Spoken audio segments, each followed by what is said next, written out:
Miss হবে না আপনার পছন্দের টিভি শো। দেখুন জি5 অ্যাপে একদম ফ্রি।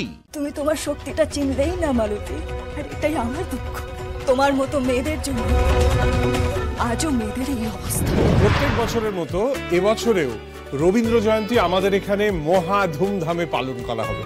নাচে, গানে, কবিতায় আমরা এবার রবি প্রণাম করব।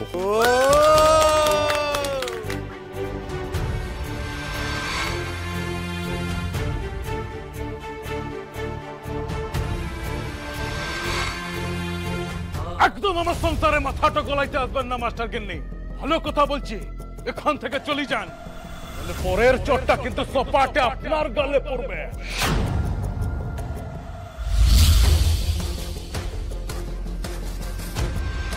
এবার নাটক নির্দেশনার দায়িত্ব দেওয়া হয়েছে রায়ান বসুকে। কোন নাটক মঞ্চস্থ হবে স্যার? তোমরাই বলো না কোন নাটক মঞ্চস্থ করা যায়। বাবা শোনো, প্রত্যেক বছরের মতো এই বছরও কিন্তু ইউনিভার্সিটিতে রবীন্দ্র জয়ন্তী পালন করা হচ্ছে। আরে বাবা, এটা দারুণ ব্যাপার, দারুণ ব্যাপার। তুই করছিস তো? আরে ওই দেখো নাটকের সব, তুই তো ডিরেক্টর বটে। আর দিন স্যার নিজে ভরসা করে ওকে দায়িত্বটা দিয়েছেন। একেডি স্যার তো ক্লাসের মাঝে এসে এটাই বললো। শাবাশ শাবাশ শাবাশ, বাপ কা বেটা। তো তুই অভিনয় করছিস তো? না থাকলে তো করতেই হবে। আর ওরে বাবা, অভিনয়, ডিরেকশন, মানে তোর কাঁধে তো গুরু দায়িত্ব। শাবাশ শাবাশ। তো কি নাটক করছিস? রক্ত করবি। রক্ত করবি? ইয়েস। গ্রহণের সূর্যকে জন্তুরা ভয় করে, পূর্ণ সূর্যকে ভয় করে না। যক্ষপুরী গ্রহণ লাগা পুরী, সোনার গর্তের রাহুতে ওকে খাবলে খেয়েছে। ও নিজে আস্ত নয়, কাউকে আস্ত রাখতে চায় না।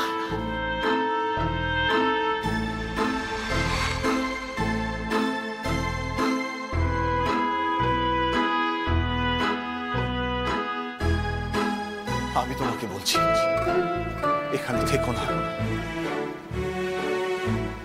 তুমি চলে গেলে ওই গর্তগুলো আমাদের সামনে আরো হাঁ করে উঠবে। তবু বলছি, পালাও। যেখানকার লোকে দস্যুবৃত্তি করে মা বসুন্ধরার আঁচল টুকরো টুকরো করে ছেড়ে না, সেখানে রঞ্জনকে নিয়ে সুখে থাকোকে।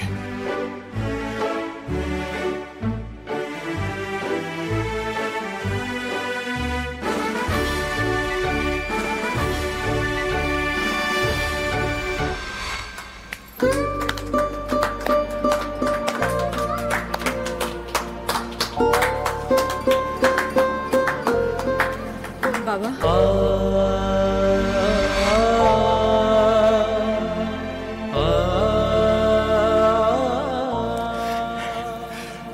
এই দেখি,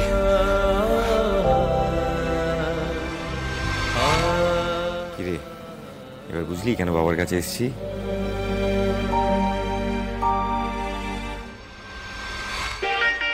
আমাদের বাড়িতে সবাই ট্যালেন্টেড, আমরা শুধু দেখাই না বলে, বুঝেছো?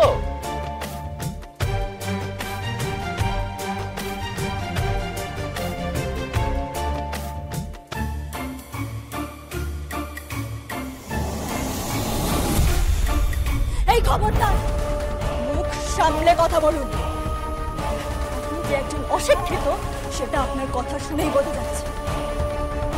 একজন ভদ্র মহিলার সঙ্গে কিভাবে কথা বলতে হয় সেটা আপনি জানেন না, না? এটার জন্য তো লেখাপড়া করতে লাগে না। লেকচার, বড় বড় লেকচার। হ্যাঁ, এসব লেকচার আপনি গিয়ে শহরটা তো দেবেন। হ্যাঁ, এখানটায় কোনো লেকচার ফেকচার চলবে নাই। লোকের ঘরটাতে না বীজ ঢালতে আসবে ক্লাই, এই বলে দিলাম। শিক্ষিত, বেশি শিক্ষিত হয়ে লাস্ট হয়েছে, সেই তো নেড়া গোয়ালে আসতে হয়েছে। তাহলে আমার বউ সংসারটা ছেড়ে লেখাপড়া তো করতে যাবে কে?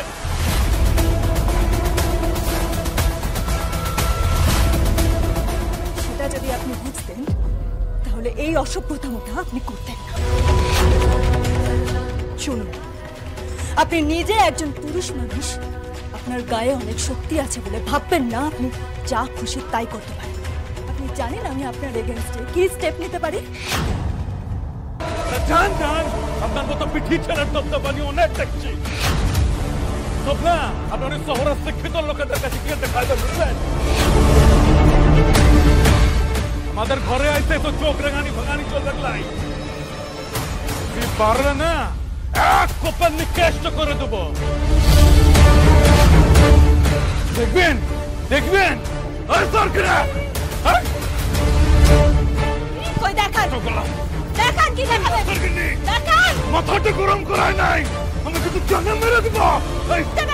মারুন এই মাস্টারগিনি নরদের ছাড়া অত বলি নতুন বলি তুমি তোর ভাই বলি তুমি চলে যাও এখান থেকে, তুমি এখান থেকে চলে যাও বলি।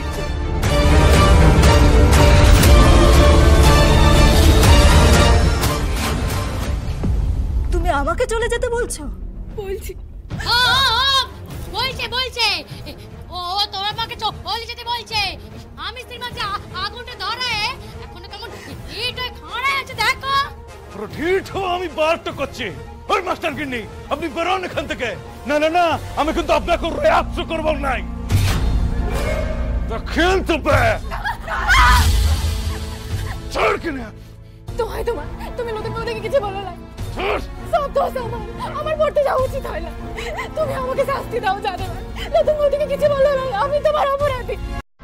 বলো তো তুমি কি করছো নাকি? তুমি ওর পায়ে মাথা ঠুকছো। তুমি আমার সংসারে ঢোকে নাই নতুন বৌদি, আমারটা আমাকে চালাতে দাও। আমার কপাল ঘরে আটকে ছিল, তুমি যাও যাও নতুন বৌদি, তুমি যাও। তোমার মতন একজন নড়বড়ে মেয়ের পাশে এসে তবে তাই না আমার ভুল হয়ে গেছে বৌদি। এই অশিক্ষার কারো অন্ধকার থেকে বেরোনোর জন্য কি লাগে জানো তো? অনেকটা সাহস। আর এই সাহস যদি তুমি তোমার মনে না আনতে পারো তাহলে সারা জীবনেও এই অন্ধকার থেকে তুমি বেরোতে পারবে না মালতী।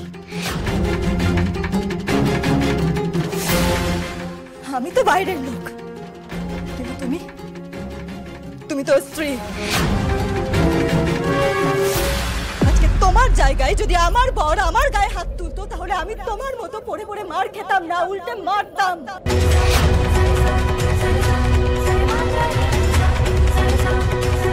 তুমি তোমার শক্তিটা চিনলেই না মালতী, আর এটাই আমার দুঃখ।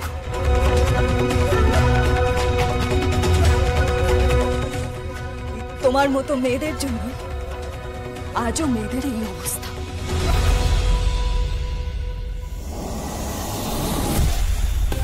আরে জান জান নিজের সংসারটা সামলান আগে। শিক্ষা ফলাইতেই শিক্ষা ফালতু বিটেছ না। তুই চল কিনে সব ব্যাপারে মাতব্বরি তো তোমার বৌদি। আজ বাড়ি চলো, তারপর হচ্ছে তোমার। জি5 ডাউনলোড করুন আর সব এপিসোড দেখুন একদম ফ্রি।